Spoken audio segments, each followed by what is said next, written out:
ازيكم حبايبي عاملين ايه؟ يا رب تكونوا بخير. النهارده هنعمل اكله حلوه وبسيطه وجميله وخفيفه خالص.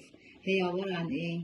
هي عباره عن فراخ وبصل اخضر مع بصل ناشف، معلقه زبده مع معلقه زيت، والتوابل معلقه كزبره، معلقه فلفل اسود، بابريكا، ملح.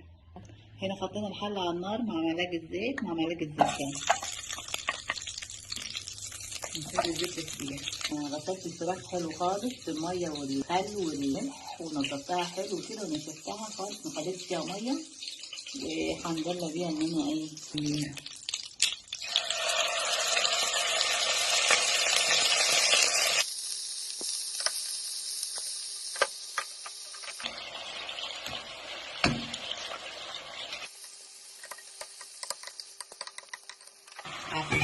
على البوتاجاز هحط التوابل اللي هي ايه: الكزبرة، الفلفل، الملح، البابريكا، كلهم مع بعض كده. نحركهم كويس. ايه، هحط البصل اللي هو الاخضر مع البصل الناشف.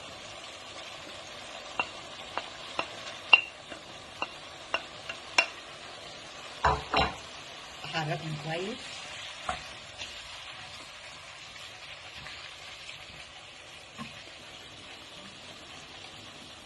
هنا بعد ما حطيت الفراخ وجلبتهم وحمرتها كده، شوحتها شوحتين، حطيت البصل بعد كده والتوابل. هنغطيها ونسيبها على النار. هنا قلت اعمل طبق رز مع الاكله دي. حطيت الحله على النار وحطيت فيها زيت وزبده يسخنوا مع بعض. بعدين هنزل عليهم بالشعريه وورقه الراوله. هنا بقى هحط الرز عليهم. كانت عندي شوربه فراخ، رحت اخدتها وحطيت عليها مرقه ومعلقه فلفل، هحطها على الرز.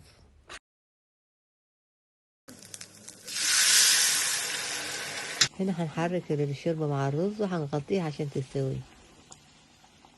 بما اننا في الشتاء لازم الملوخيه الناشفه بنعملها عندنا في الصعيد. هنا قلت اعمل طبق ملوخيه ناشفه مع الاكله دي. المكونات هي ملوخيه ناشفه مع طماطم مبشوره مع تومه مبشوره برضه. هنا الشوربه على النار، هحط عليها الملوخيه الناشفه واحركها واغطيها.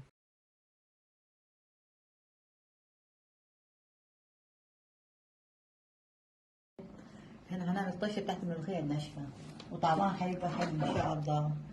هنحط حله على النار، هنحط معلقه زيت مع معلقه زبده. انا كمان بحب الزيت مع الزبده على طول، يعني ما بحبش تحط زيت على طول.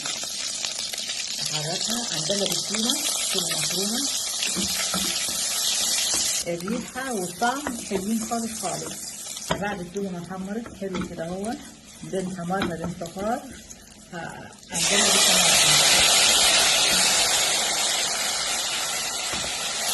سكر صغيرة عشان الحدقان. هغطيها بعد كده، هنحط الملوخية عليها كده. جهزنا الملوخية خالص. ودلوقتي هنحط الاكل اللي احنا عملناه سوا بألف هنا وشفا. ولو عجبكم ما تنسوش اللايك والاشتراك في القناة وتفعيل الجرس حبايبي، وبألف هنا وشفا على قلبكم.